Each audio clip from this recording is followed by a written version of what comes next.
So hi everyone, welcome back to my YouTube channel. I hope you all are doing very great. तो आज की video में हम discuss करेंगे ethics and culture के one of the most important questions जो आपके PYQs में आए हैं, प्रीवियस ईयर्स में आए हैं। ठीक है, जितने भी क्वेश्चंस हमने उठाए हैं 10 क्वेश्चंस, वो सारे के सारे हमारे लाइक पीवाईक्यूज ही हैं। और आपको मैं टेलीग्राम चैनल पे वो सारे पेपर्स भी शेयर कर दूंगा जिसकी रेफरेंस से मैंने ये क्वेश्चंस बनाए हैं। ठीक है, तो इसमें आपको रिलायबिलिटी की कोई डाउट नहीं होना चाहिए। एंड आई एम श्योर जो क्वेश्चंस होंगे आपके वो इनमें से ही रिवॉल्व होके आएंगे। जिन लोगों ने एथिक्स एंड कल्चर की प्लेलिस्ट देख ली है हमारी, वेल एंड गुड। जिन्होंने नई भी देखी है वो क्वेश्चंस कर लेना। No need to worry about that, no need to do the whole playlist now, अगर आपने नहीं करी है तो। ठीक है, अब ये वीडियो भी देख लोगे तो आप इजिली पास तो हो ही जाओगे। ठीक है, तो ये एथिक्स एंड कल्चर का हम इसमें कंप्लीट कर लेंगे ना। एक चीज और कि हमने जो प्लेलिस्ट में डिस्कस किया था वो कंसेप्ट डिस्कस किया था और वही कंसेप्ट इसमें रिवॉल्व कर रहा है। बट अपार्ट फ्रॉम दैट जो मैंने देखा है क्वेश्चंस पैटर्न, वो धीरे धीरे जो हमारा डीयू है वो एथिक्स एंड कल्चर में वैल्यू बेस्ड क्वेश्चन ज्यादा डाल रहा है इंस्टेड ऑफ थ्योरी क्वेश्चन। ठीक है, तो इसमें मैंने value based as well as theory question भी डिस्कस करे हैं। जो वैल्यू बेस्ड क्वेश्चन है उसको मैंने आपको फॉर्मेट बताया है, और जो थ्योरी क्वेश्चन है उसको मैंने प्रॉपर आंसर लिख के दिया। तो आप उस आंसर को पढ़ लोगे और अपनी लैंग्वेज में लिख दोगे तो काम बन जाएगा। ठीक है। ठीक है, और टेलीग्राम चैनल का लिंक आपको हमारे डिस्क्रिप्शन में मिल जाएगा, जहाँ पे आपको वो 3 पेपर्स मिल जाएंगे जिसके रेफरेंस से मैंने ये एथिक्स एंड कल्चर का इंपॉर्टेंट वीडियो बनाया है to ensure the transparency. And also we have a WhatsApp group of around 250 students. ठीक है, तो आप वो ग्रुप भी ज्वाइन कर सकते हो। WhatsApp group is for interaction and Telegram channel is for sharing the content. ठीक है, तो अब हम स्टार्ट करते हैं विद द टॉपिक। टॉपिक पे स्टार्ट करने से पहले मैं आपको एक बार प्री रिक्विजिट बता देता हूँ। एग्जामिनेशन का प्री रिक्विजिट क्या रहता है। तो हमारा जो एथिक्स एंड कल्चर है वो दिल्ली यूनिवर्सिटी का वैल्यू एडिशन कोर्स है, राइट। और उसका जो मॉर्निंग शिफ्ट में एग्जाम होगा वो मोस्ट प्रोबेबली 9 to 11 होगा। ठीक है, और इवनिंग शिफ्ट का एग्जाम 2 to 4 PM होगा। आई एम नॉट श्योर कि ये टाइमिंग रहेगी या नहीं, बट लाइक मुझे जहां तक इन्फॉर्मेशन मिली है टाइमिंग यही रहने वाली है। और जो टोटल टोटल क्वेश्चंस होंगे वो हमारे होंगे 4, उसमें से हमें 3 क्वेश्चंस करने होंगे। ये 4 क्वेश्चंस होंगे, उसमें से 3 क्वेश्चंस हमें करने होंगे। और हर क्वेश्चन का वेटेज कितना होगा? 10 मार्क्स का। ये भी कोई श्योर नहीं है, ये बस मेरे को जो इन्फॉर्मेशन मिली वो मैंने इसमें पोर आउट कर दी, राइट। तो ये सब है। और काइंड ऑफ क्वेश्चन है value based plus theory question, value based plus theory question. ठीक है, प्लस थ्योरी क्वेश्चन। ठीक है, इसमें एग्जामिनेशन में प्री रिक्विजिट तो यही है। अब हम इसमें जो 10 मोस्ट इंपॉर्टेंट क्वेश्चंस करेंगे उस पर बढ़ते हैं। टाइम बिल्कुल वेस्ट नहीं करेंगे, आप लोग भी फटाफट अच्छे से वीडियो को देखना। अगर आपने ये क्वेश्चंस कर लिए तो आपको एग्जाम में फेल होने की तो कोई टेंशन नहीं है, और इसमें बहुत अच्छा स्कोर कर पाओगे आप अगर आपने ये क्वेश्चंस देख लिए तो। ठीक है, तो अब स्टार्ट करते हैं with the questions. So the first question which comes up on your screen is this. तो इसमें क्या बोल रहा है? As part of this course मतलब आपका जो VAC ethics and culture course था उसमें कुछ एक्टिविटीज कराई गई होंगी आपकी क्लास में जिसका आपके ऊपर एक गुड लर्निंग एक्सपीरियंस क्रिएट हुआ। ठीक है, उन एक्टिविटीज से आपका जो लर्निंग एक्सपीरियंस हुआ वो बहुत इनहांस हुआ। तो आपको उसी एक्टिविटी के बारे में ही एक एग्जाम्पल देके बताना है। ठीक है, तो ये देखते हैं इसका सॉल्यूशन क्या हो सकता है। वैसे ये जेनरिक है, देखो वैल्यू बेस्ड है कि इसमें आप हर किसी का अलग अलग माइंडसेट हो सकता है, हर किसी का अलग अलग लर्निंग एक्सपीरियंस हो सकता है। ठीक है, तो इसके ऊपर एक पर्टिकुलर आंसर बनाना जो सबके मैच कर जाए वो थोड़ा सा मुश्किल हो जाएगा। तो इसमें आपको खुद भी लिख सकते हो कि ऐसी कौन सा लर्निंग एक्सपीरियंस है जो आपने गैदर किया इस कोर्स में, जो भी आपका कोर्स है उसमें, मतलब जो ये एथिक्स एंड कल्चर कोर्स है उसमें क्या लर्निंग एक्सपीरियंसेस थे जिसने आपको एनहांस किया। ठीक है, तो इसका एक एग्जाम्पल देना, और जो क्वेश्चन होगा ये 10 मार्क्स का होगा। ठीक है, इसका आंसर देखते हैं।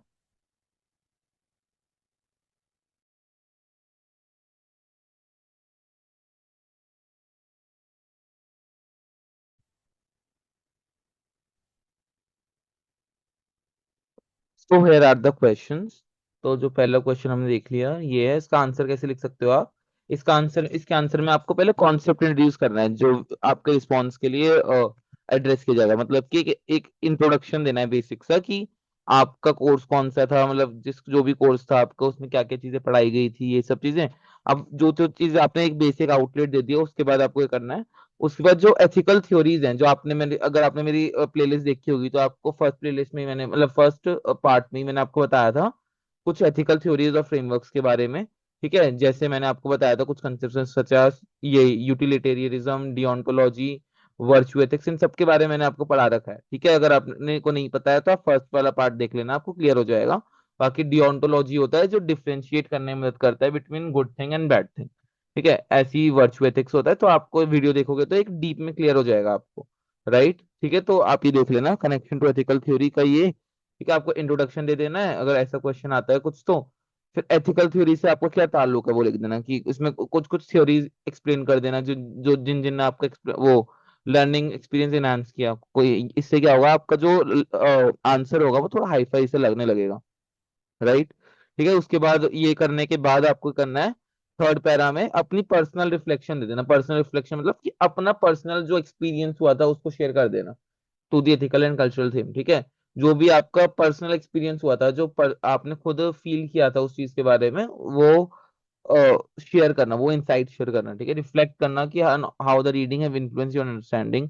ठीक है, इसमें पर्सनल रिफ्लेक्शन में आप अपना ही बताना कि कैसे आपने जब ये थ्योरीज रीड करी एंड ये एथिक्स एंड वैल्यूज को रीड किया तो आपकी जो पर्सनालिटी थी वो कैसे ग्रूम्ड अप हुई। ठीक है, ये सब लिखने के बाद both with in the context of, ठीक है, कोर्स के कंटेक्स्ट में भी लिखना, और उसको उसको आप वो करना, कंपेयर करना with the broader society. Right, फिर उसके बाद एक बेसिक सा कंक्लूजन लिख देना है। ठीक है, उसके बाद आपको एक बेसिक सा कंक्लूजन लिख देना है। एंड कंक्लूजन लिखने के बाद आपको क्या करना होगा, बस कंक्लूजन कैसे लिखोगे वो मैं बता देता हूँ आपको। पर्सनल रिफ्लेक्शन लिख दिया, कंक्लूजन कैसे लिखोगे, जितने भी की पॉइंट्स लिखे थे आपने, जैसे पर्सनल रिफ्लेक्शन हो गया, कनेक्शन हो गया, इंट्रोडक्शन हो गया, इन सबको समराइज कर देना की पॉइंट्स में। ठीक है, बहुत छोटे छोटे वे में इन सबको समराइज कर देना, और जो भी वो इंपॉर्टेंस थी लिटरेचर की, एथिक्स एंड कल्चर की, उसको शो ऑफ थोड़ा शो कर देना। ठीक है, ऐसा करने से जो लिटरेचर की स्टडी होगी, importance of studying literature as a means of exploring complex ethical values. हाँ, इससे आपको क्या ये उनको बताना, मतलब एग्जाम में लिखना है ऐसा कि जो कल्चरल डाइवर्सिटीज है उसको आपने कैसे समझा, कॉम्प्लेक्स एथिकल जो इश्यूज होते हैं उसको अब आप कैसे सॉल्व कर पाओगे with the help of the learning given by the course ethics and culture. Right, ठीक है, उसके बाद ये कंक्लूड कर देना है क्वेश्चन या statements in order to look your answer very bold and बहुत ज्यादा अच्छा दिखाने के लिए आंसर को। ठीक है, इतना ज्यादा अगर कर दिया आपने तो इसमें कोई एक नंबर भी नहीं काटेगा आपके, इस तरीके से अगर आपने लिख दिया तो। ठीक है, तो ये क्वेश्चन वन का आंसर हो गया। अब क्वेश्चन टू देखते हैं। ओके, तो अब हम बढ़ते हैं सेकंड क्वेश्चन पे। जो सेकंड क्वेश्चन है वो भी आपका क्या है, वैल्यू बेस्ड क्वेश्चन है। ठीक है, ये क्वेश्चन भी आपका क्या है, value based.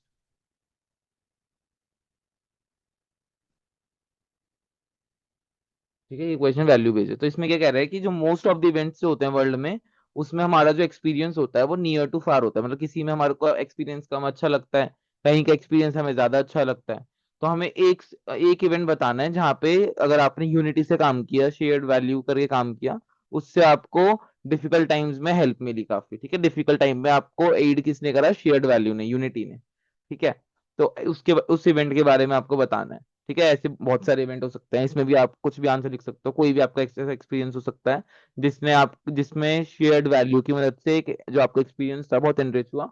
But now if I talk about answer two, तो इसमें आपका होगा इंट्रोडक्शन। तो इसमें सबसे पहले आपको इंट्रोडक्शन देना है कि इंट्रोडक्शन में क्या लिखोगे। इसमें आपसे पूछा गया था कि अपना एनरिचिंग एक्सपीरियंस बताओ, तो आप अपने इवेंट के बारे में बताओगे कि क्योंकि देखो वैल्यूएबल वो वैल्यू बेस्ड है, तो इसमें मैं कुछ ज्यादा कुछ कर नहीं सकता, बस एक फॉर्मेट आपको बता सकता हूँ। नीचे आपके थियोरेटिकल क्वेश्चंस भी होंगे, तो आप वीडियो को स्किप मत करना कि वैल्यू बेस्ड है इसमें, तो हम खुद ही लिख लेंगे। थियोरेटिकल क्वेश्चंस भी नीचे इंपॉर्टेंट, वो भी हम डिस्कस करेंगे, तो stay tune for that to.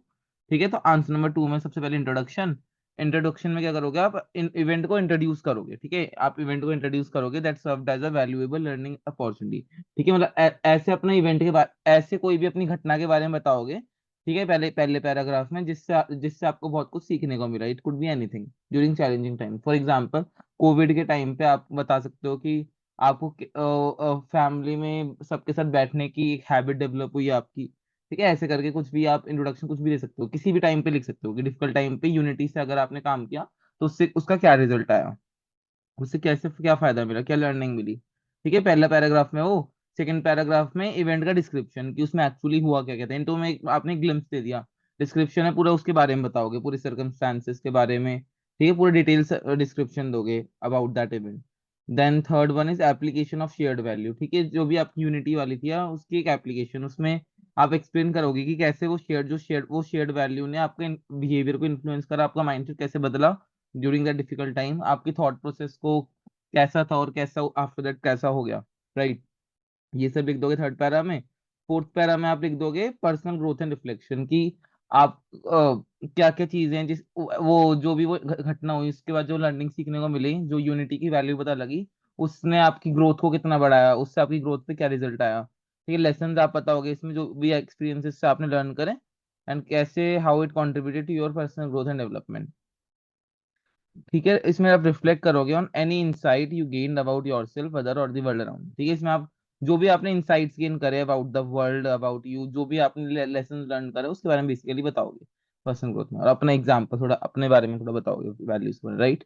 ये सब करने के बाद भाई जो जितने पॉइंट्स थे उनको समराइज करके कंक्लूजन फॉर्म कर दोगे बस, और आपका क्वेश्चन नंबर 2 भी खत्म हो गया, ठीक है। ये दो तो आपके वैल्यू बेस्ड थे, ये आपका वैल्यू बेस्ड ही नहीं, वैल्यू बेस्ड नहीं है, इसमें आपको सोशल जस्टिस का एग्जांपल देना है। सोशल जस्टिस मतलब ऐसी चीज, ऐसी वैल्यू जिससे मतलब सबका भला होना चाहिए, समाज में सबका भला होना चाहिए, ठीक है। ऐसी कौन सी चीज है समाज में सबका भला हो सकता है, it could be providing a better health facility, education, या फिर जॉब अपॉर्चुनिटी, किसी पे भी आप लिख सकते थे सोशल जस्टिस में, राइट।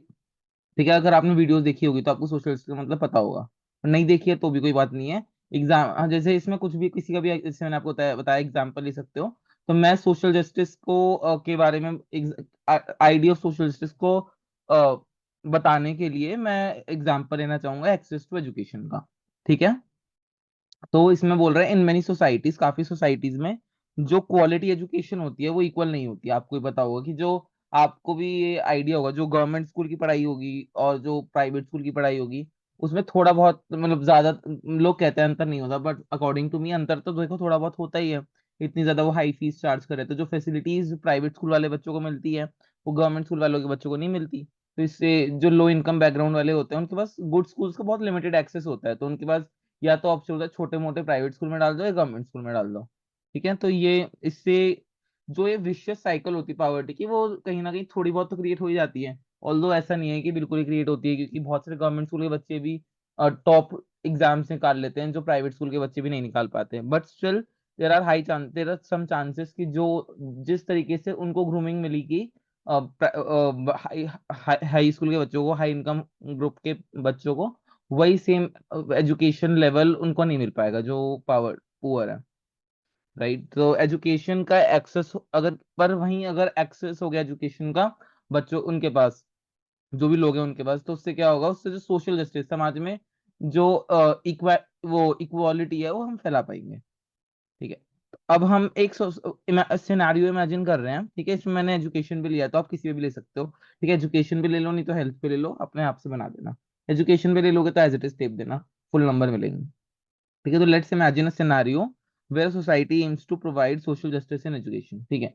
तो हम एक सिनेरियो बना रहे हैं जिसमें जो गवर्नमेंट है वो एजुकेशन में एक इक्वालिटी प्रोवाइड करना चाहती है, तो उससे क्या होगा, उसके लिए क्या क्या स्टेप्स लेने होंगे। सबसे पहले इक्वल एक्सेस, क्या जो इस सिनेरियो में जो भी एजुकेशन होंगी हर बच्चे को, be he from any, be he और she from any income group, be like या तो वो गरीब हो या अमीर हो, उससे कुछ फर्क नहीं पड़ना चाहिए, सबको रिगार्डलेस ऑफ द इनकम उन सबको इक्वल एजुकेशन मिलनी चाहिए, ठीक है। इक्वल एजुकेशन मतलब जो क्वालिटी ऑफ एजुकेशन एक अमीर घर के बच्चे को मिल रही है वही सेम लेवल ऑफ एजुकेशन गरीब घर के बच्चे को मिलनी चाहिए। इसमें इन्वॉल्व हो सकते हैं हमारे मेजर्स, जैसे प्रोवाइडिंग फंडिंग फॉर स्कूल्स, ठीक है। Major such as providing funding for schools in disadvantaged area, ठीक है। इसके क्या क्या मेजर्स हो सकते हैं कि आप स्कूल्स प्रोवाइड करो with better infrastructure facilities to in disadvantaged area, जो टीयर 3 सिटीज होती हैं या फिर जो विलेजेस होते हैं उसमें आप स्कूल्स प्रोवाइड करो। प्रोग्राम्स इंप्लीमेंट करो जिसमें जो ऐसे प्रोग्राम्स इंप्लीमेंट करो जिससे जो लो इनकम ग्रुप वाले बच्चे हैं उनका भला हो, जैसे गवर्नमेंट ने पिछले बहुत पहले आपको पता होगा B.R. अम्बेडकर जी ने वो बनाया था अपना कास्ट सिस्टम, रिजर्वेशन बनाए थे गरीबों के लिए जिससे उनको इक्वालिटी मिल सके, ठीक है। क्योंकि एजुकेशन नहीं मिल पाती उनको बराबर, तो एटलीस्ट उनके लिए कुछ सीट रिजर्व हो जिसमें खाली वही बैठ सके, ठीक है। ठीक है, ये हो गया inclusive curriculum. Second point is inclusive curriculum का मतलब क्या है, इसमें हम inclusive curriculum means teaching students about different culture. ठीक है, इंक्लूसिव करिकुलम मतलब कि उनके बीच में सेंस ऑफ यूनिटी क्रिएट करना है। सेंस ऑफ यूनिटी कैसे क्रिएट होगी? जब हम उनको टीच करेंगे about different culture, histories and social issues. ऐसा करने से जो एजुकेशन है वो क्या कर पाएगी? अगर अगर हम उन सबको अलग अलग कल्चर के बारे में बताएंगे, हिंदू मुस्लिम से कैसा ही सबके कल्चर के बारे में बताएंगे उनको कि इनके कल्चर में ऐसा है, इनके कल्चर में ऐसा है, और एक सब कल्चर के बारे में एक पॉजिटिविटी देंगे। ठीक है, ये भी एक इंपॉर्टेंट है, पॉजिटिविटी देंगे तो उससे क्या होगा? हर मतलब एजुकेशन के जरिए, ये एजुकेशन प्रोवाइड करने के जरिए जितने भी लोग होंगे उन सबके बीच में क्या होगी? एक सेंस ऑफ एम्पैथी डेवलप होगी, अंडरस्टैंडिंग डेवलप होगी, और एक सेंस ऑफ बिलोंगिंग, एक अपनापन फील होगा, be it from any caste group और एनी इनकम ग्रुप। ठीक है, एक बिलोंगिंगनेस क्रिएट होगी फ्रॉम ऑल इनकम बैकग्राउंड। ठीक है, तो ये हो गया inclusive curriculum. And third point is addressing system barriers. Addressing system barriers का क्या मतलब है? इसमें जो social justice in education also requires understanding the underlying system barriers that contribute to inequality. ठीक है, सोशल जस्टिस जो एजुकेशन में बेसिकली, इसमें हम वो बैरियर्स भी देखते हैं जिससे इनइक्वालिटी होती है। बैरियर एज इन की हाई फीस भी एक बहुत बड़ा बैरियर होता है, जिसमें जो हाई इनकम ग्रुप के बच्चे होते हैं, पेरेंट्स होते हैं, वही अपने बच्चों को उस पर्टिकुलर स्कूल में पढ़ा पाते हैं। ठीक है, this could involve tackling issues such as segregation, discrimination, poverty, which can all impact a child's ability to access and succeed in school education। ठीक है, ये सब रूट कॉजेस को एड्रेस करके जो पॉलिसी मेकर है वो एक इक्विटेबल एजुकेशन सिस्टम बना सकेगा, जिससे जितने भी स्टूडेंट्स हैं इनरिस्पेक्टिव ऑफ देयर इनकम ग्रुप और कास्ट, ठीक है, इनडिस्क्रिमिनेशन ना फेस करेगा वो, और सबको बेनिफिट होगा। ठीक है, ये सब by working towards the principle of social justice in education, society can help to ensure the potential regardless of the background. ठीक है, यही सब है। तो इसको आप अपने देख रहे हो आप कितना इजी है, मतलब इसमें कुछ भी नहीं है, आप अपने लैंग्वेज में भी लिख सकते हो। All you have to do is you just need to know the key points. अगर आपको की पॉइंट्स पता है, जैसे की पॉइंट्स थे इसमें, ये inclusive curriculum, equal access, addressing systematic barriers, ये सब की पॉइंट्स आप लिखोगे हाईलाइट करके, तो इससे जितने बच्चे होंगे जिन्होंने आपके साथ एग्जाम दिया होगा, उनकी शीट में और आपकी शीट में यही फर्क होगा। This is the only way how you will be able to stand out among all your peers। ठीक है, ये हो गया क्वेश्चन नंबर 3। अब क्वेश्चन नंबर 4 क्या है? Write a short note on one instance of cultural awareness from college life. ठीक है, हमने टॉप 10 क्वेश्चन करना है। ये फोर्थ क्वेश्चन आ गया अपना स्क्रीन पे। तो इसमें क्या कह रहा है? Write a short note on one instance of cultural awareness from college life. ठीक है, कि ऐसा एक घटना बताओ, एक ऐसा इंसिडेंट बताओ जिससे कॉलेज लाइफ में आपको कल्चरल अवेयरनेस मिली हो। सो इसका जो आंसर लिखोगे आप वो बेसिक सा ही है, ऐसा टफ नहीं है, क्योंकि द थिंग इज कि ये क्वेश्चन भी अगेन वैल्यू बेस्ड टाइप ही है। तो इसमें you just have to write your college experience where you have seen the cultural awareness, right? तो इसमें मैं अपना एक्सपीरियंस वाला लिखूं, तो मैंने ऐसे सिंपल से लिखा है, in my college experience a profound instance of cultural awareness awkward during a class discussion on global literature. ठीक है, मैंने किस पे बताया है? ग्लोबल लिटरेचर पे। ठीक है, तो cultural awareness on global literature, right? ठीक है, तो as we explored various literary works from around the world, our professor encourages to analyze them through the different cultural lenses। ठीक है, तो जैसे इसमें मैंने ग्लोबल लिटरेचर के बारे में पढ़ा। ग्लोबल लिटरेचर का मतलब कि जो ग्लोबली अलग अलग टाइप की लिटरेचर, आर्ट, ये सब जो देखने को मिलती है। इंडिया की लिटरेचर अलग है, इंडिया की लिटरेचर एंड आर्ट स्टाइल अलग है, वहीं यूएस का लिटरेचर आर्ट स्टाइल अलग है। तो जो हम जब हम ग्लोबली कल्चरल को देख रहे थे, तो हमारे जो प्रोफेसर थे उन्होंने इनकरेज करा हमें कि आप जो भी चीजों को देख रहे हैं वो हर कल्चर के पर्सपेक्टिव से देखिए। तो इसमें during one session a student from a different country, इसमें मैं अपना एक्सपीरियंस शेयर कर रहा हूँ, तो आप इसमें अपना टोटली अपना एक्सपीरियंस शेयर कर सकते हैं। ठीक है, तो during one session a student from a different university country share their personal interpretation of a novel drawing. ठीक है, तो इसमें इस सेशन में जो हमारे सर ने जो सेशन रखा था, उस सेशन में जो स्टूडेंट्स थे all over the universities of abroad, उन्होंने बताया कि जो वहाँ पे लिटरेचर वगैरह पढ़ाई जाती है, जो नॉवल वगैरह होती है वहाँ पे, उसके क्या क्या इंटरप्रिटेशंस हैं, और जो इन यहाँ पे इंडिया पे नॉवल पढ़ाई जाती है उसकी क्या इंटरप्रिटेशंस हैं। तो इसमें हमने कल्चरल बैकग्राउंड देखा कि वहाँ की कल्चर का बैकग्राउंड कितना डिफरेंट था, अपने इंडिया कल्चर का बैकग्राउंड कितना डिफरेंट था। इससे एक जो वो था ना डाइवर्सिटी, एंड एक जो हमारा माइंडसेट था वो बहुत ज्यादा एनरिच हो गया था कि भाई इस चीज को देखने का यही पर्सपेक्टिव नहीं है, इस चीज को इस तरीके से भी देख सकता है। Understanding me, right? तो this opens this dialogue where classmen exchange insights shaped by their own cultural perspective। ठीक है, witnessing the diverse interpretation of the same text highlighted the depth and complexities of cultural influences on perception and understanding। यही सब है। तो ये एक powerful reminder था of the importance of embracing cultural diversity and approaching, ठीक है, ये एक पावरफुल रिमाइंडर था। जो भी कल्चरल डाइवर्सिटी हो रही है, एकेडमिक डिस्कोर्स वगैरह का जो अप्रोच कर रहे हैं, ये सब एंड ओपन माइंडेडनेस क्रिएट हुई थी। बेसिक थिंग इज ये सब चीजों को देख के जो दिमाग था वो हमारा बहुत ज्यादा खुल गया था, एंड एक ओपन माइंड हो गया था हमारा कि we all are same, we are not equal, just the thing is we all have different different culture that we are following. ठीक है, तो ये जो ये एक्सपीरियंस था उसने हमारी लिटरेचर की अंडरस्टैंडिंग को ही खाली इंप्रूव नहीं करा, बट ऑल्सो इसने हमें जो ह्यूमन एक्सपीरियंसेस होते हैं उसको फील करने में मदद करा क्रॉस कल्चर से, राइट। तो यही था क्वेश्चन नंबर 4 में, इसमें बस अपने आप में लिखना था, खुद से लिखना था आपको, और कुछ ऐसा स्पेशल नहीं था। ठीक है, तो क्वेश्चन नंबर 4 हो गया है। अब हमारा आता है क्वेश्चन नंबर 5, जो वैल्यू बेस्ड नहीं है, कंप्लीटली वैल्यू बेस्ड नहीं है। ये जो क्वेश्चन है ये आपको रट्टा मार के जाना है, क्योंकि ये क्वेश्चन आपका 3 या 4 मैंने जो देखे मॉक पेपर्स, आई गेस 3 देखे हैं, तो तीनों में से तीनों तीनों पेपरों में आया हुआ है Swami Vivekananda Karmayoga, so I will consider this question as important. ठीक है, ये 5 मार्कर है पर ये वाला, ये 5 मार्कर है, एंड मेरे को सबसे ज्यादा इंपॉर्टेंट लगता है आने का।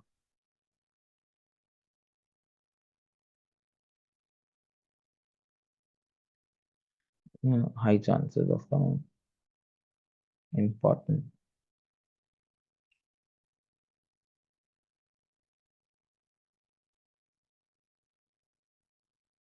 ठीक है, तो इसका स्वामी विवेकानंद कर्म योगा, तो स्वामी विवेकानंद कौन थे? आप में से मतलब 99% लोग तो जानते होंगे, हमारे मेन फ्रीडम फाइटर जिनके वजह से हमारा देश आजाद हो पाया, स्वामी विवेकानंद जी, वो कौन थे? ये तो स्वामी विवेकानंद जी थे, उनकी बहुत अहम भूमिका थी इंडिया में as a freedom fighter, but also as an Indian spiritual philosophist. ठीक है, इन्होंने अपने प्रिंसिपल्स निकाले थे कर्म योगा के। कर्म योगा मतलब जो भी आपका काम है, मतलब अपना कर्म करते रहना चाहिए। ठीक है, you just need to focus on your work and rather focusing on the result. ठीक है, तो ये prominent figure in Indian spiritual philosophy, तो इन्होंने कर्म योगा का पाथ बताया था कि अगर आपको कर्म योग के पाथ पे चलना है तो उसका मतलब है कि अगर आप कर्म योगा के पाथ पे चल लिए तो उसका मतलब है कि आप को स्पिरिचुअली फुलफिल हो जाओगे, जैसे इनलाइटन हो जाओगे, है ना, एंड वो सोशली हार्मोनिकली रह पाओगे, हैप्पीली रह पाओगे। तो कर्म yoga as elucidated by Swami Vivekananda emphasizes the importance of selfless action। ठीक है, जो कर्म योगा है वो क्या कहते हैं कि आप बिना सेल्फिश हुए, बिना कुछ अपने फायदा फायदे में सोच के, अपने बारे में ना फायदे में सोच के सेल्फलेस एक्शन लेने पे फोकस करो। ठीक है, सेल्फलेस एक्शन लेने में फोकस करो, and dedication to duty without attachment to the result. And जो रिजल्ट्स हैं, जो भी उसका फल मिलने वाला है उस पर फोकस ना करो। ठीक है, जो श्री कृष्ण भी हमारे कहते हैं कि अपना कर्म करो, फल की चिंता मत करो। ठीक है, तो यही फिलॉसफी थी हमारे महान स्वामी विवेकानंद कर्मयोगा की। कर्मयोगा में उन्होंने क्या कहा था कि अपने फल पे काम पे फोकस करो, just focus on selfless action and not focus on the result. In this philosophy, इस फिलोसफी में वो बोला जाता है उनके द्वारा कि एवरी एक्शन के, इसमें क्या बोला जाता है, every action no matter how mundane, mundane मतलब कि कोई छोटा से छोटा एक्शन भी क्यों ना हो, is consider an opportunity for spiritual growth. ठीक है, इनके अकॉर्डिंग कि फिलोसफी में कोई भी एक्शन अगर आप लेते हो, नो मैटर कि वो कितना ज्यादा छोटा है, इसको हम कंसिडर करते हैं एक opportunity for spiritual growth and service to humanity. ठीक है, इसमें हम क्या करते हैं, ये एक अपॉर्चुनिटी देता है हमें स्पिरिचुअल ग्रोथ की। स्पिरिचुअल ग्रोथ मतलब कि हमारी आत्मा की ग्रोथ करने में मदद करता है, क्योंकि आप हर काम बिना फल की चिंता करे कर रहे हो। ठीक है, कोई अटैचमेंट नहीं आपको रिजल्ट से, और अब सेल्फलेस एक्शन कर रहे हो तो उससे आपका भी भला होता है, और जो आपकी आत्मा होती है उसकी आत्मा को भी की शुद्धि होती है एक तरीके से, आत्मा भी प्योर होती है आपकी ऐसा करने से। ये तो जो स्वामी विवेकानंद है वो मानते थे कि by performing our duties with sincerity, integrity and compassion, हम अपने माइंड को एंड अल्टीमेटली अपनी स्पिरिचुअल को मोक्ष की प्राप्ति करा सकते हैं ऐसा काम करने से। ठीक है, ये बहुत इंपॉर्टेंट क्वेश्चन है, इसलिए मैं इसको बहुत अच्छे से समझा रहा हूँ, तो इसको अच्छे से करना। तो उन्होंने एक आइडिया भी अपना प्रस्तुत किया था जिसका नाम था निष्कामा कर्मा, ये सेल्फलेस एक्शन। ये एक तरीका था टू ओवरकम ईगो। ठीक है, जो आपके अंदर एगो है, जो भी आपके अंदर अहंकार है उसको ओवरकम करो, एंड ट्रांसेंडेंटल ब्लिस। ठीक है, मतलब ये भी जो स्वामी विवेकानंद जी थे, इनकी फिलोसफी श्री कृष्ण की फिलोसफी से बिल्कुल 100% मैच कर रही है, कि वो भी, उनका भी यही माइंडसेट था, वो भी यही कह रहे थे और ये भी यही कह रहे हैं। तो आपसे जब भी कर्म योगा के बारे में पूछे तो यही लिखना कि सेल्फलेस एक्शन पे फोकस ना करना एंड अपने कर्म पे फोकस करना, ना कि रिजल्ट्स पे। सेल्फलेस एक्शन फोकस फोकस करना, सॉरी। ठीक है, तो इस ये चीज आप लिख देना, इसी को बड़ा चढ़ा के लिख देना, काम बन जाएगा।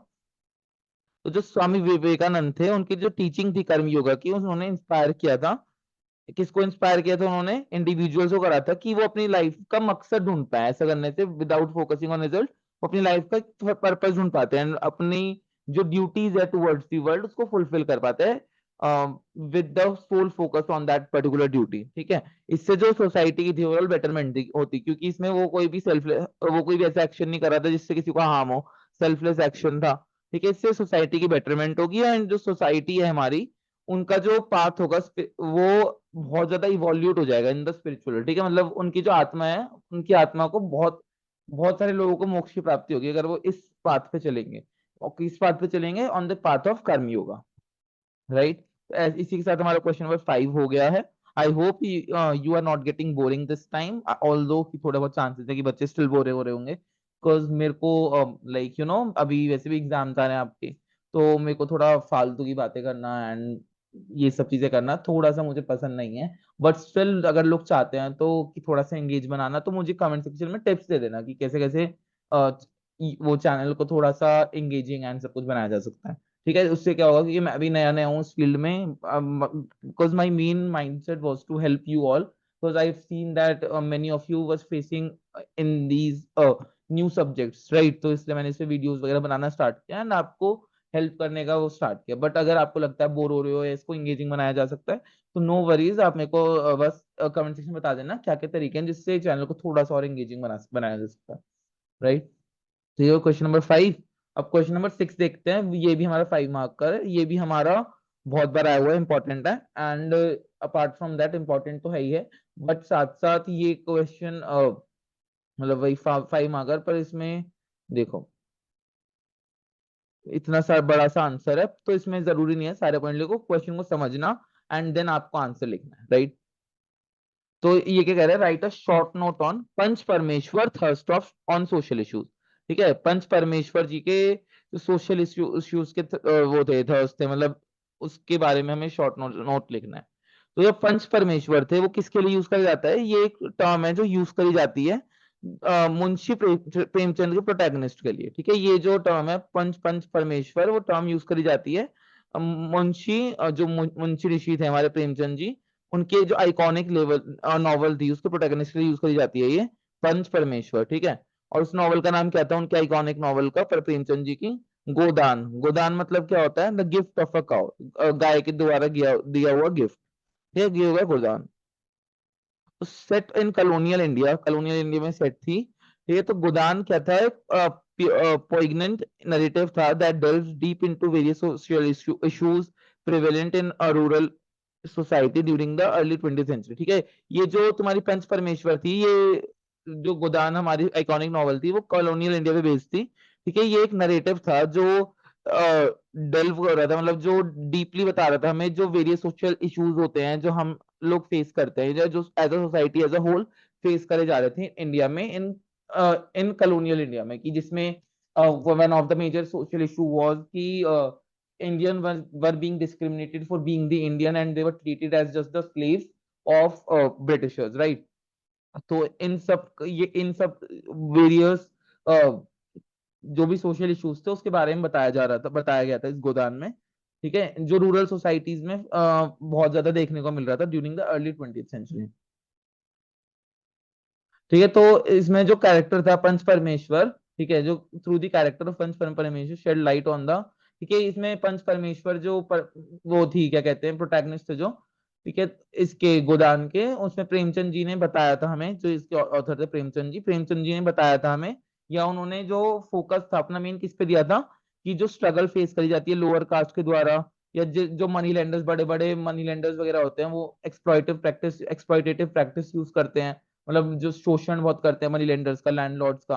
तो फार्मर्स वगैरह होते हैं, उनपे वो डेट ट्रैप में फंस जाते हैं, मतलब वो उनकी कभी कभी कोई फसल अच्छी नहीं होती और वो ज्यादा एजुकेटेड भी नहीं होते, तो वो बहुत हाई इंटरेस्ट पे लोन ले लेते हैं एंड पे नहीं कर पाते, तो उसको पे करने के लिए दोबारा इंटरेस्ट वो लोन ले लेते हैं, ऐसे वो एक ट्रैप में फंस जाते हैं। तो एंड एट द एंड वो बहुत like you know you are understanding कि वो बहुत बड़े बड़े स्टेप्स उठा लेते हैं।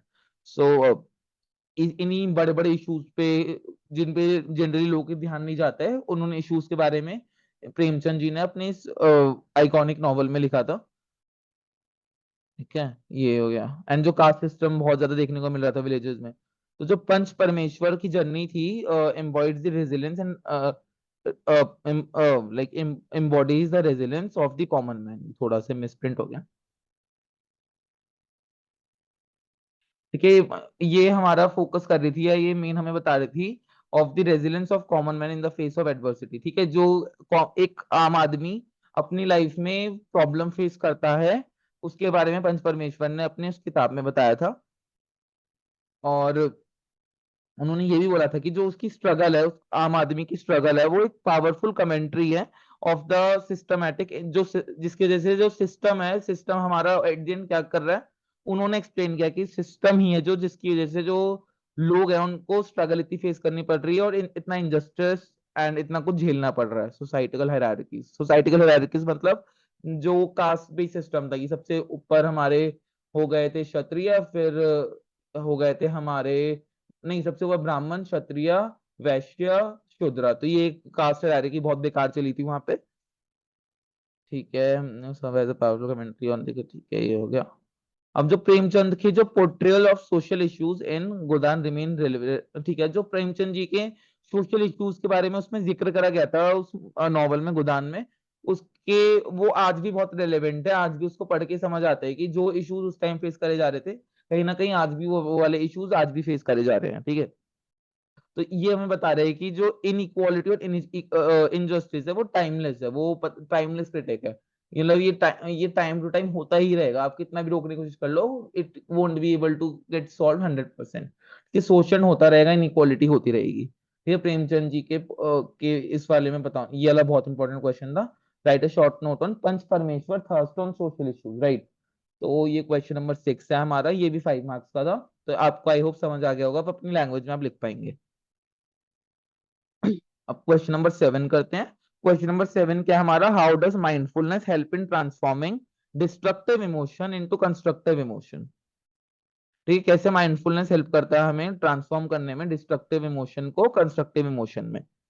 ये तो mindfulness can be highly effective in transforming. ठीक है, माइंडफुलनेस का मतलब होता है काम माइंड, मेडिटेशन। ये हाईली इफेक्टिव होता है ट्रांसफॉर्म करने में डिस्ट्रक्टिव इमोशन को कंस्ट्रक्टिव इमोशन में, बहुत सारे various of ways. For example, ठीक है, माइंडफुलनेस किन किन तरीकों से हम डिस्ट्रक्टिव इमोशन और कंस्ट्रक्टिव इमोशन में कन्वर्ट करता है।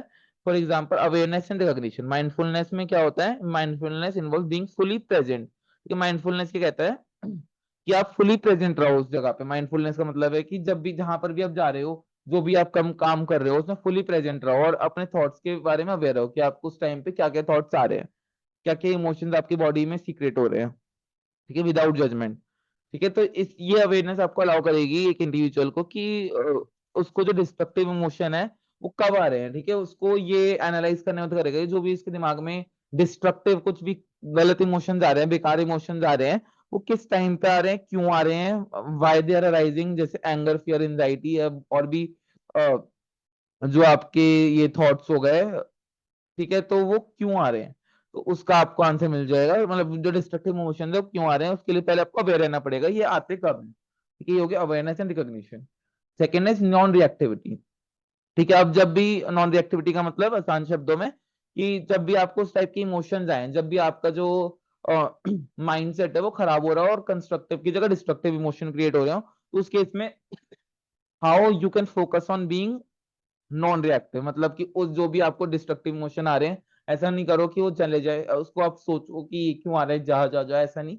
उसको आने दो, सेटल होने दो, फिर उसको भूल जाओ। ठीक है, instead of reacting impulsively to destructive emotion, जो माइंडफुलनेस होता है वो कल्टीवेट करते हैं एक ability to observe these emotion. ठीक है, वो क्या कहते हैं कि इमोशंस को ऑब्जर्व करो without immediately acting on them. ठीक है, उस पर एक्टिंग ना, एक्ट करने की बजाय उसको इमोशन को ऑब्जर्व करो। इससे क्या होगा, जो इमोशन की इंटेंसिटी है वो रिड्यूस हो जाएगी, एंड इससे जो इम्पल्सिव और जो पोटेंशियली हार्मफुल बिहेवियर है वो भी कंट्रोल होगा आपका। ठीक है, उससे अगर आप अपने आप को नॉन रिएक्टिव कर दोगे तो आपको फर्क नहीं पड़ेगा, चाहे कितने भी डिस्ट्रक्टिव से डिस्ट्रक्टिव इमोशन आ जाए, आप उसको हमेशा निकाल के कंस्ट्रक्टिव वे में वर्क कर पाओगे। ठीक है, पहला पॉइंट था अवेयरनेस, क्या अवेयर रहो, नॉन रिएक्टिव रिएक्ट मत करो। Third is emotional regulation. ठीक है, माइंडफुल प्रैक्टिसेस जैसे डीप, अगर ब्रीदिंग या मेडिटेशन वगैरह आप करोगे, टाइम टू टाइम एक्सरसाइज करोगे, तो उससे जो आपकी बॉडी में इमोशंस होंगे वो हमारे बॉडी के में जो इमोशंस है उसको रेगुलेट करने में मदद करेगा by calming the nervous system. ठीक है, उससे मतलब कैसे करेगा मदद, नर्वस सिस्टम को काम करके हमारे। ठीक है, अगर आप टाइम टू टाइम ब्रीदिंग करोगे, डीप ब्रीथिंग, मेडिटेशन, योगा, इन सब से क्या होगा, जो आपका इमोशन है वो रेगुलेट रहेगा, आपके दिमाग में जो थॉट्स आएंगे वो रेगुलेटेड आएंगे, मतलब ठीक अच्छे थॉट्स आएंगे, वो आएंगे भी तो वो चले जाएंगे। ठीक है, मेनली आपकी जो माइंडसेट होगा वो बहुत ज्यादा हेल्दी होगा। ये जो इमोशन रेगुलेशन है वो रिड्यूस करेगी और physiological arousal associated with destructive emotion, making it easier to manage them effectively. ठीक है, ये रिड्यूस करेगा physiological arousal associated with distract. ठीक है, जो भी आपके लाइक अनकॉन्शियस एक्ट्स होंगे उसको प्रिवेंट करने में मदद करेगा, एंड एक इजियर आपकी बॉडी का मैनेजमेंट सिस्टम को स्ट्रॉन्ग करेगा। राइट, ये हो गया emotional regulation. Fourth is acceptance and compassion. Acceptance and compassion मतलब कि माइंडफुलनेस कर इनकरेज करता है कि जो भी आपके माइंड में इमोशंस आ रहे हैं उसको एक्सेप्ट कर लो। इवन डिस्ट्रक्टिव, जैसे मैंने आपको बताया था, इवन डिस्ट्रक्टिव इमोशंस भी आ रहे हैं तो उसे एक्सेप्ट कर लो कि भाई आ रहे हैं, ठीक है। और उसको उन जो आपको बैड फीलिंग्स आ रही हैं, डिस्ट्रक्टिव फीलिंग्स आ रही है, उसको ऐसा मत करो कि भाई तू डिनाय, नहीं ऐसा तो नहीं है मेरे साथ, मैं नहीं मानता।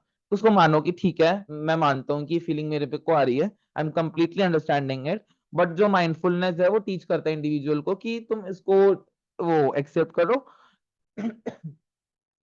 एंड वो कंपैशन और अंडरस्टैंडिंग के साथ इंडिविजुअल को ये टीच करता है कि इन फीलिंग्स को डिनाई मत करो, इसको हैप्पीली एक्सेप्ट करो, पर इसको अपने ऊपर हावी मत होने दो।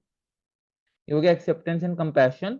Fifth one is cognitive flexibility. Cognitive flexibility मतलब by fostering present moment awareness, जब भी आप फोकस करोगे प्रेजेंट मोमेंट अवेयरनेस पे, तो जो माइंडफुलनेस है वो हेल्प करता है इंडिविजुअल को अपनी कॉग्निटिव फ्लेक्सिबिलिटी बढ़ाना। मतलब कि जो सिचुएशन है उसको खाली एक परस्पेक्टिव से ना देखना। फॉर एग्जाम्पल कि जैसे ग्लासेस वगैरह हो गए, जैसे बोलते हैं ना हाफ फुल हाफ एम्प्टी, तो वही कि आप ये ना देखो कि वो खाली आधा भरा हुआ है या आधा खाली है।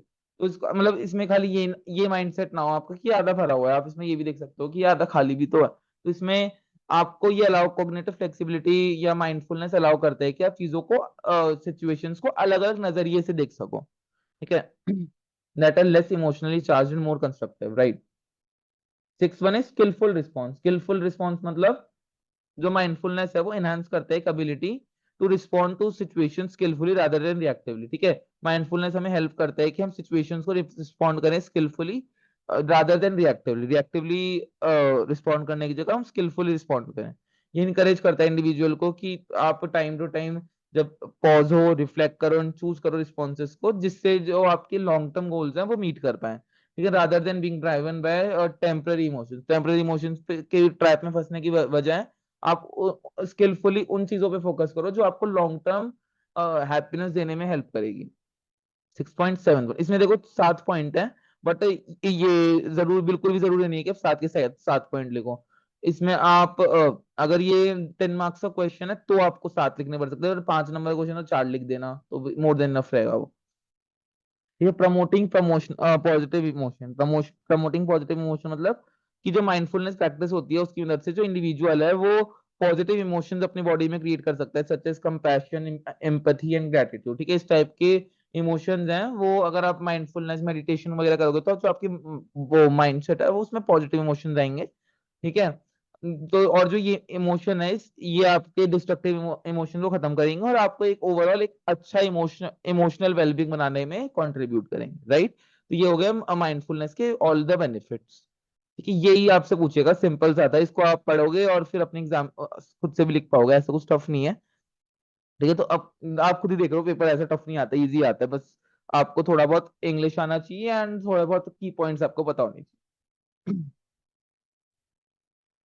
ये क्वेश्चन नंबर 8 ये कहता है कि spending time with the elderly adds value to our life, do you agree, comment. ठीक है, तो ये कह रहे हैं कि जो अगर आप स्पेंड करते हो टाइम अपने एल्डर वंस के साथ तो उससे क्या वैल्यू ऐड होती है आपकी लाइफ में, क्या आप अग्री कर रहे हो इस बात से, तो कमेंट बताओ उसमें कि डिस्कस करो क्यों अग्री कर रहे हो। ठीक है, तो जो हमारा आंसर 8 है वो कह रहे हैं कि ये spending time with the elderly can Indeed, ठीक है, आपको ही पता है कि अगर आप बड़े बूढ़ों के साथ टाइम बिताते हो ज्यादा देर तक, तो आपको भी बहुत चीजें सीखने को मिलती है, क्योंकि the experiences that they have can never be able to compete with the education that we are gaining today. ठीक है, तो इस वजह से तो स्पेंड करेंगे अगर टाइम एल्डर वंस के साथ, तो हमें बहुत कुछ सीखने को मिलेगा। तो वही सब पॉइंट लिखे हैं इसमें।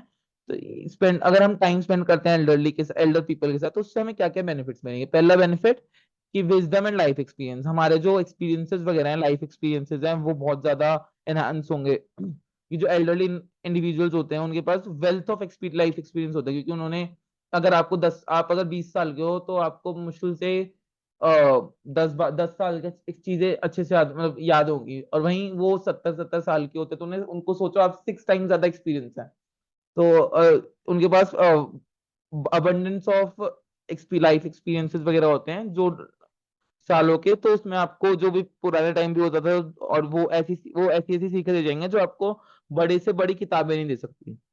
ठीक है, और आप अगर उनसे इंटरेक्ट करोगे, तो उससे आपको लाइफ के अलग अलग पर्सपेक्टिव पता लगेंगे, कि जैसे इस टाइम लाइफ इतनी कंफर्टेबल, उस टाइम पे उनको क्या क्या संघर्ष झेलने, स्ट्रगल झेलनी पड़ी, एंड उस टाइम पे क्या क्या किस टाइप का चैलेंजेस फेस करे जाते थे। तो ये हो गया विजडम एंड लाइफ एक्सपीरियंस।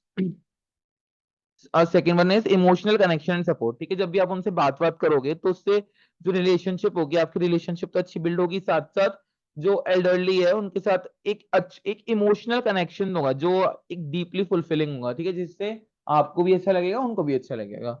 और क्योंकि वो जनरली, आपको पता होगा, जो भी एल्डरली होते हैं, आपके दादा दादी, नाना नानी, वो आपको सेल्फलेस लव देते हैं, अनकंडीशनल लव देते हैं, उनकी साइड से कोई कंडीशन नहीं होती। ठीक है, एंड वो उनके साथ रह के एक आपको सेंस ऑफ बिलोंगिंग फील होगी, कि हाँ मैं भी मैटर करता हूँ। ठीक है, इससे आपका भी, उनके उनका भी mental and emotional wellbeing improve होगा, और आपका भी इंप्रूव होगा। तो एक दूसरा फायदा तो ये हो गया। तीसरा फायदा लर्निंग एंड एजुकेशन। जो एल्डरली इंडिविजुअल होते हैं, वो बहुत ईगर होते हैं, आपने भी देखा होगा, जो आपकी दादी वगैरह होती हैं या दादाजी होते हैं, तो वो लोग क्या करते हैं, वो लोग अपने स्टोरीज आपको बताते हैं, जो भी उनके पास में एक्सपीरियंसेस गेन करे, वो सब वो आपको बताएंगे। ठीक है, वो often eager to share stories from their past cultural tradition, and जो हिस्टोरिकल इवेंट्स वगैरह जो उन्होंने विटनेस करे, वो भी बताएंगे। ठीक है, तो उन्हें स्टोरीज बताने का बहुत शौक होता है, कि उनके पास में ऐसा हुआ, जो कल्चरल ट्रेडिशन उस टाइम पे ये था, and historical events they witnessed. तो जो इंटरेक्शन होगी, ये प्रोवाइड करती है एक valuable opportunity for learning about history, tradition and personal growth. ठीक है, तो ये जो इंटरेक्शन होती है, ये प्रोवाइड करेगी एक valuable opportunity for learning about history, tradition, personal growth. Fourth one is practical skill and knowledge. बहुत सारे जो एल्डर इंडिविजुअल होते हैं, ये पोजेस करते हैं प्रैक्टिकल स्किल्स जो वैल्यूएबल होती हैं, increasingly rare in today's digital age. ठीक है, जो मैंने वो प्रैक्टिकल स्किल्स एंड नॉलेज मतलब कि जो उस टाइम पे इतने फोन्स होते नहीं थे, तो उन्होंने जितनी भी स्किल्स थी, वो प्रैक्टिकली खुद ही गेन करी, instead of going with the digital phones वगैरह। ठीक है, तो जैसे उन्होंने गार्डनिंग, वो तुम्हें बताएंगे कि उन्होंने कैसे कैसे गार्डनिंग करना सीखा, जो कोई फोन वगैरह नहीं आपको बता सकता। हैंडीक्राफ्ट कैसे करते थे वो, हाथों से क्या क्या क्या चीजें बनाते थे, और ट्रेडिशनल कुकिंग मेथड क्या क्या थे पहले के टाइम में, कैसे खाना बनता था। ठीक है, तो अगर आप उनके साथ टाइम स्पेंड करोगे, तो आपको ये स्किल सीखने को मिलेगी, हमारा जो कल्चरल हेरिटेज है इंडिया का, उसे भी आप प्रिजर्व कर पाओगे। कि इंडिया का जो कल्चरल हेरिटेज है, मेन हैंडीक्राफ्ट आइटम्स है, एंड ट्रेडिशनल कुकिंग मेथड्स वगैरह है, तो ये सब प्रिजर्व हो सकता है अगर आप उनके साथ बैठोगे और उनसे सीखोगे वो चीजें। फोर्थ पॉइंट हो गया। And fifth one is sense of purpose in contribution. कि अगर आप एल्डर वन के साथ अपना टाइम स्पेंड करते हो, तो उससे एक आपको पर्पस मिलता है, एक आपको मतलब एक अलग ही खुशी मिलती है। बिकॉज जब भी हम उनको कंपेनियनशिप, जब भी हम उनसे बात करते हैं, और उनसे किसी भी टास्क में मदद लेते हैं, या सिंपली उनकी जो भी बोल रहे हैं उसको सुनते हैं, तो उससे हम जो है उनसे ज्यादा कनेक्ट कर पाएंगे, ज्यादा एम्पथाइज हो पाएंगे उस पर्सन के साथ, एंड एक पॉजिटिव इम्पैक्ट क्रिएट कर पाएंगे, अपनी नहीं बल्कि उनकी लाइफ में भी। Promotion of active ageing. ठीक है, जब भी आप एल्डर लोगों के साथ इंटरेक्ट करोगे, तो उससे जो सोशल आइसोलेशन है, मतलब कि जो ओल्डर एडल्ट, जब वो बूढ़े से हो जाते हैं, तो उनको लगता है कि उनका कोई वर्थ नहीं है लाइफ में, तो उनको ऐसा नहीं लगेगा कि उनका कोई वर्थ ही नहीं है, उनको लगेगा कि भाई उनका भी लाइफ का पर्पस है, अभी भी उनको ये लोग वैल्यू कर रहे हैं। ठीक है, तो जो सोशल आइसोलेशन होती हैं, कि जो बहुत ओल्डर एडल्ट डिप्रेशन का शिकार हो जाते हैं, या बहुत ज्यादा टेंशन में रहते हैं, तो वो प्रॉब्लम उनकी खत्म हो सकती है अगर आप उनसे बात करोगे रोज रोज, राइट। तो ये तो इसलिए मैं कह रहा हूँ कि अगर आपके घर में भी कोई एल्डर वगैरह है, तो आप भी एल्डरली पेरेंट्स वगैरह हैं, जो दादा दादी जी वगैरह, तो आप भी उन लोगों से इंटरेक्ट करे करो, उनसे क्या होगा, उनको भी एक पर्पस मिलेगी, भाई मैं किसी के लिए बोझ नहीं हूँ, मैं भी उन लोगों की उनको भी मेरी जरूरत है, खाली मुझे ही उनकी जरूरत नहीं है ना। तो ये हो गया promotion of active ageing. Seven, reflection on ageing and life value. अगर आप ओल्डर इंडिविजुअल के साथ टाइम स्पेंड करते हो तो इससे जो आपका एजिंग प्रोसेस है वो आपका खुद ही रिफ्लेक्ट हो गया, इसमें आपकी लाइफ में प्रायोरिटी वो समझेंगे, आपको अपनी लाइफ का प्रायोरिटी, आप भी उनको अपनी लाइफ का प्रायोरिटी समझोगे।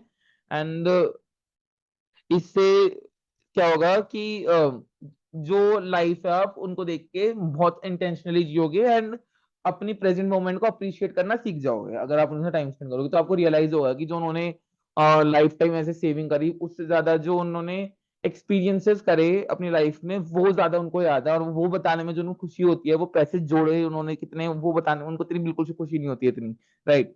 तो यही था हमारा इस क्वेश्चन में। अब क्वेश्चन नंबर 8 हो गया है, अब हम करते हैं क्वेश्चन नंबर 9। ठीक है, अब इसके 9 के बाद बच रहा है हमारा एक और question, then we will be free, right. ठीक है, तो फटाफट क्वेश्चन नंबर 9 भी कर लेते हैं।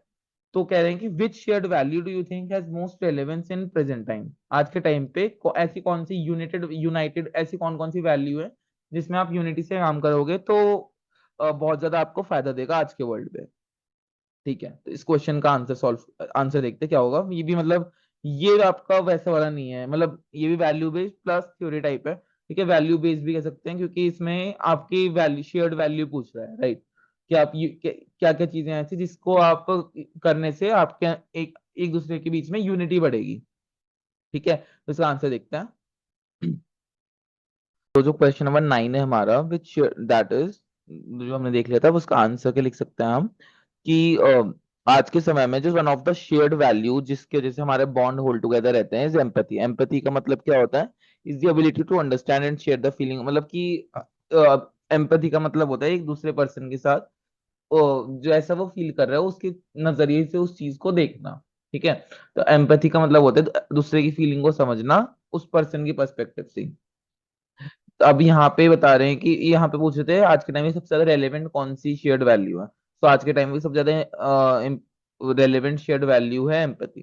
ठीक है, यहाँ पे here is why empathy stand out as crucial in today's world. ठीक है, क्या क्या चीजें हैं जिसकी वजह से एम्पैथी स्टैंड आउट करती है। First is global connectivity and diversity. ठीक है, in our increasingly interconnected world जो एम्पैथी है वो ब्रिज करती है, किन किन चीजों को ब्रिज करती है, वो cultural, social and ideological differences को। ठीक है, एम्पैथी की मदद से अगर आप एम्पैथाइज करते हो दूसरे पर्सन के साथ तो आप उसके तरीके से उसके नजरिए से वर्ल्ड को देखते हो, तो उससे क्या होता है, जो भी cultural, social and ideological differences होते हैं वो खत्म हो जाते हैं। और ये अलाउ करता है अप्रिशिएट करने में डाइवर्स पर्सपेक्टिव्स को। ठीक है, जो अलग अलग लोग हैं उनके पर्सपेक्टिव को अप्रिशिएट करता है ये। एंड जो चैलेंजेस दूसरे पीपल फेस फेस कर रहे हैं फ्रॉम डिफरेंट बैकग्राउंड उनको अंडरस्टैंड करने में मदद करता है, राइट। तो ये global connectivity and diversity. Second one है social justice and equity. Social justice and equity का मतलब एम्पैथी जो है एक फंडामेंटल है। ठीक है, एम्पैथी के जरूरी होता है प्रमोट करने में सोशल जस्टिस का एंड इक्विटी को। ठीक है, एम्पैथी की मदद से ही आप जो भी इनइक्वालिटीज हैं उनको खत्म कर सकते हैं, कि आप जब दूसरे पर्सन की पर्सपेक्टिव से उसकी चीजों को देखोगे तो आपको जो बंदा वो फील कर रहा है वही वही चीज आप फील कर पाओगे। तो आप फील कर पाओगे तो आप उसको ऐसा कुछ कर ऐसे उसके सेंटिमेंट या ऐसा कुछ भी चीज एक्शन नहीं लोगे जिसकी वजह से वो बंदा हर्ट हो, राइट। तो इक्विटी होगी, इससे इक्वालिटी फैलेगी कंट्री में। Health and wellbeing. तो जो एम्पैथी है वो क्रूशियल रोल प्ले करता है हेल्थ केयर में और मेंटल हेल्थ सपोर्ट में भी। ठीक है, क्योंकि जो हेल्थ केयर प्रोफेशनल्स होते हैं जो एम्पैथाइज करते हैं वो स्टैब्लिश करते हैं ट्रस्ट। ठीक है, जो भी डॉक्टर्स वगैरह होते हैं, ऐसा कोई डॉक्टर जो एक पेशेंट के साथ एम्पैथी कर पाए। ठीक है, मतलब अगर उसको दर्द हो रहा है तो वो भी समझ सके कि भाई इसको दर्द हो रहा है, एंड इसको दर्द कम से कम हो उसके नजरिए से अगर वो चीजों को करेगा तो उससे वो जो डॉक्टर होगा one of the best doctor हो, उसको वही doctor one of the best doctor कहलाता है। ठीक है, क्योंकि वो कंपैशनेट केयर एंड पेशेंट के जो आउटकम्स हैं उसको इम्प्रूव कर पाता है। ठीक है, और साथ साथ जो इन पर्सनल पर्सनल रिलेशनशिप में भी जो एम्पैथी है वो अंडरस्टैंडिंग क्रिएट करने में मदद करता है, बॉन्ड्स को स्ट्रेंथन करता है, एंड साथ ही साथ एक इमोशनल वेलबींग की तरफ कंट्रीब्यूट करता है। ठीक है, एंड अब इसमें कुछ पॉइंट्स और हैं जैसे conflict resolution and peace building in a world. ऐसे वर्ल्ड में जहाँ पे कॉन्फ्लिक्ट्स एंड पोलराइजेशन बहुत कॉमन है, वहाँ पे एम्पैथी जरूरी होता है in fostering negotiation and reconciliation and having unity. ठीक है, एम्पैथी की मदद से ही आप नेगोशिएट कर पाते हो, रिकंसाइल कर पाते हो, कोई भी प्रॉब्लम होती है, मतलब कोई भी मान लो बार्गेन वगैरह कराना है तो आप एम्पैथी करोगे कि मुझे पता है कि भैया आपको इतना पड़ रहा है, बट प्लीज हमारी साइड से भी आप देखो। तो ये ना थोड़ा एक रिलेशनशिप इंप्रूव करने में मदद करता है empathy. And fifth one is environmental consciousness. Environmental consciousness मतलब एम्पैथी है वो बियॉन्ड ह्यूमन इंटरेक्शन है, ठीक है, ये एक्सटेंड होता है बियॉन्ड ह्यूमन इंटरेक्शन के, to include a relationship with the environment, तो अंडरस्टैंड करना एंड एम्पैथाइज करना with the impact of our action on ecosystem and future generation. इससे क्या होगा, आप सस्टेनेबल प्रैक्टिसेस कर पाओगे, फॉलो फॉलो एंड साथ पॉलिसीज भी फॉलो कर पाओगे, राइट। तो ये हो गया फिफ्थ। लीडरशिप एंड कोलैबोरेशन, जो एम्पैथेटिक लीडर होते हैं वो अपनी प्रजा के प्रति ट्रस्ट गेन कर पाते हैं, मोटिवेट कर पाते हैं उनको, एंड एक पॉजिटिव वर्क कल्चर क्रिएट कर पाते हैं। ये प्रायोरिटाइज करते हैं wellbeing of the employees and stakeholders. ठीक है, ये क्या प्रायोरिटाइज करते हैं, जो भी एम्प्लॉयज और स्टेक होल्डर्स हैं उनको, उनके वेलबींग को, उनके रहन सहन को कोई प्रॉब्लम ना आ रही हो। ठीक है, एक एम्पैथेटिक लीडर इन सब चीजों का इंश्योर करता है एंड साथ ही साथ इनोवेशन करने में मदद करता है। And last point of this question is education and learning. Empathy जो है वो एनहांस करता है हमारी लर्निंग को बाय इनकरेजिंग ओपन माइंडेडनेस। ठीक है, एम्पैथी, अगर आप एम्पैथेटिक पर्सन हो तो आप ओपन माइंडेड रहोगे, आपको ये नहीं लगेगा कि वो गलत है या हम गलत है, तो आपको, अगर आपको लगेगा कि वो गलत है तो आप फिर भी उसके नजरिए से चीजें देखोगे कि उसको, वो ये पर्टिकुलर एक्शन क्यों ले रहा है इस टाइम पे। ठीक है, जब आपको चीजें ज्यादा क्लियर होंगी। ठीक है, ये प्रमोट करता है critical thinking and constructive dialogue in educational setting. अब हमें क्या करना है, write a short note on culture in daily life. ठीक है, कल्चर के बारे में हमें शॉर्ट नोट लिखना है। तो जो कल्चर है permeates every aspect of daily life influencing our behaviour beliefs. ठीक है, तो हमें जो डेली लाइफ में कल्चर फॉलो करते हैं उसके ऊपर शॉर्ट नोट लिखना है। तो जो कल्चर है वो हम डेली लाइफ में अपने फॉलो करते हैं, हमारे बिहेवियर को इन्फ्लुएंस करता है कल्चर। कल्चर के अंदर हमारी मान्यताएं होती हैं, हर कल्चर की अपनी अपनी बिलीफ्स होते हैं। ठीक है, और जो कल्चर है वो लिमिटेड नहीं होता ट्रेडिशनल प्रैक्टिसेस से, जो पहले के टाइम में प्रैक्टिसेस होती थी या धर्म पे कल्चर लिमिटेड नहीं होता। ठीक है, बल्कि जो कल्चर है उसका एक ब्रॉडर पिक्चर है इन सोशल एंड आइडेंटिफिकल डायनामिक्स में। तो जो कल्चर है वो इन्फ्लुएंस करता है हमारी डेली लाइफ को by the following points. Language and communication, जो लैंग्वेज है एक फंडामेंटल एस्पेक्ट होता है कल्चर का। ठीक है, लैंग्वेज क्या होता है, एक फंडामेंटल एस्पेक्ट होता है कल्चर का, जो शेप करता है कि हम कैसे कम्युनिकेट करते हैं। ठीक है, कल्चर ही हमें, कल्चर जिसके कल्चर में रहते हैं वैसे ही हमारा वे ऑफ कम्युनिकेशन हो जाता है, way of expressing our ideas हो जाता है, वर्ल्ड को समझने का वो बन जाता है। ठीक है, it includes not only spoken word. Culture का मतलब यही नहीं होता कि हम कल्चर, या I should say language communication का मतलब यही नहीं होता कि हम अ, बोल के कोई बात व्यक्त कर रहे हैं, but also non verbal communication जैसे जेस्चर्स एंड बॉडी लैंग्वेज होगी, वो भी हमारे कल्चर का पार्ट है एंड लैंग्वेज का पार्ट है। कल्चर में एक लैंग्वेज एंड कम्युनिकेशन आ गया, और दूसरा कल्चर में क्या आ गया, custom and tradition. Custom and tradition मतलब जो भी डेली रूटीन्स वगैरह, डेली रूटीन्स हो गया, सेलिब्रेशंस हो गया, रिचुअल्स एंड सेरेमनीज जो होती हैं वो रिफ्लेक्ट करती हैं कल्चरल कस्टम्स को एंड ट्रेडिशंस को। ये जो प्रैक्टिसेस होती हैं ये सिंबल, इसका एक सिंबॉलिक मीनिंग होता है जो हर इंडिविजुअल टू हेरिटेज और जो कम्युनिटी होती है उस पर डिपेंड करता है। हर जैसे मान्यता, फॉर एग्जाम्पल से हमारे दिवाली, हम दिवाली क्यों मनाते हैं, क्योंकि राम जी आए थे। सब कस्टम्स एंड ट्रेडिशन जो भी हम फॉलो करते हैं उसकी अलग अलग मान्यताएं होती हैं। ठीक है, ये हो गया। और थर्ड कल्चर का पार्ट हो गया food and cuisine. Food and cuisine क्या हो गया हमारा, फूड एंड क्विजीन हो गया हमारा, जस्ट, हाँ, तो फूड एंड क्विजीन क्या हो गया हमारा, जो कलिनरी ट्रेडिशन होता है highlight cultural diversity through unique ingredient. ठीक है, जो भी डिफरेंट डिफरेंट कल्चर्स होते हैं वो यूनिक इंग्रेडिएंट्स डालते हैं अपने खाने में, और उनका जो कुकिंग मेथड होता है वो यूनिक होता है। फॉर एग्जांपल, जो साउथ का कल्चर है, जो साउथ का डोसा होता है और जो नॉर्थ इंडिया का डोसा होता है, दोनों के डोसे में बहुत ज्यादा फर्क होता है, क्योंकि उनका डोसा बनाने का तरीका और इंग्रेडिएंट्स अलग होते हैं, और जो नॉर्थ में डोसा बनता है उसके इंग्रेडिएंट्स अलग होते हैं। तो फूड एंड क्विजीन के बेसिस पे भी कल्चर डिफरेंट बाइफरकेट हो जाता है। Art and creativity, artistic expression जैसे म्यूजिक, डांस, लिटरेचर या विजुअल आर्ट, ये भी हर जगह के कल्चरल नैरेटिव बताती हैं, एस्थेटिक्स एंड हिस्टोरिकल पर्सपेक्टिव बताती हैं, ये रिफ्लेक्ट करते हैं societal norms, values and identities. And साथ में है आपका, वेट, अच्छा हमारा 10th क्वेश्चन ही चल रहा है, कूल कूल कूल, हमारा खत्म ही होने वाला है फिर तो। ये हो गया art and creativity. Social norms and etiquette, जो कल्चर होता है आपका वो डिक्टेट करता है appropriate behaviour, manner and interaction, social setting. ये एक पोलाइटनेस का कंसेप्ट क्रिएट करता है। रिस्पेक्ट एंड हायरार्की, जो भी रिस्पेक्ट वगैरह होती है वो एक्सप्रेस करने में मदद करता है, रिस्पेक्ट को बढ़ाने में मदद करता है। ठीक है, with in all the communities. Belief system, culture का एक और पार्ट है belief system and spirituality. Her religious beliefs अलग अलग होते हैं, हर उसके, हर धर्म के, हर कल्चर के। ठीक है, स्पिरिचुअल प्रैक्टिसेस अलग होती हैं, फिलोसफिकल टीचिंग अलग होती है, इन्फ्लुएंस करते हैं ये इंडिविजुअल के मॉरल फ्रेमवर्क को एंड अप्रोच करती हैं to existential question. They provide guidance on ethical conduct and personal growth. Last one is fashion and clothing. जो क्लोथिंग चॉइसेस होती हैं हर उसका कल्चर का अलग है। इंडियन कल्चर में आप देखोगे जनरली साड़ी सूट होता है, वेस्टर्न कल्चर में हमारा स्कर्ट हो गई या जीन्स हो गई, ये सब आ जाता है। ठीक है, तो जो क्लोथिंग चॉइसेस फैशन ट्रेंड होते हैं वो भी कल्चरल आइडेंटिटीज होती हैं। ठीक है, ये भी एक ये भी स्टेटस सिग्निफाई करता है एंड एफिलिएशन ट्राई सिग्निफाई करता है एंड अधेरेंस ट्राई करता है टू कल्चरल नॉर्म्स। ठीक है, ये भी बहुत कुछ एक्सप्रेस कर देता है फैशन एंड क्लोथिंग भी। ठीक है, ये बेसिक आंसर था इसका। शॉर्ट नोट ऑन कल्चर, ये भी 5 मार्क्स का आएगा, लिख देता हूँ।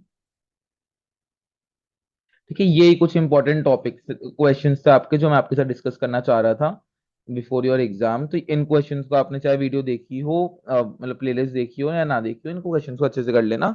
अपार्ट फ्रॉम दैट, हमारा जो ग्रुप है आपने आई होप अभी तक ज्वाइन कर लिया होगा। एंड साथ ही साथ हमारी एक बहुत डिसेंट सी प्लेलिस्ट लॉन्च हो रही है is just after exam, where we'll discuss 100 days 100 passive income ideas for college student. ठीक है, अभी तक प्लान तो यही है। तो I am really seeing you all, जो जो वीडियोस देख रहे थे उनको भी, वो भी इन नीड होंगे कि ज्यादा मेहनत ना करना पड़े और उनका जो स्किल है, स्किल लेवल भी बढ़ जाए, साथ साथ अपना खर्चे भी निकाल पाए। ठीक है, स्किल सेट भी बढ़ जाए और साथ साथ अपने खर्चे भी निकाल पाए। तो यही मेरा टारगेट है कि मैं ऐसा कुछ आपके लिए रिवॉल्यूशन ला पाऊँ एंड उसके लिए मैं लगा भी पड़ा हूँ। सो आप लोग keep supporting me and as you are doing right now too. And apart from that कोई भी डाउट आए तो feel free to reach me out through comment section. And also बस यही है, कुछ ऑल्सो नहीं। ठीक है, तो bye bye, take care, see you soon.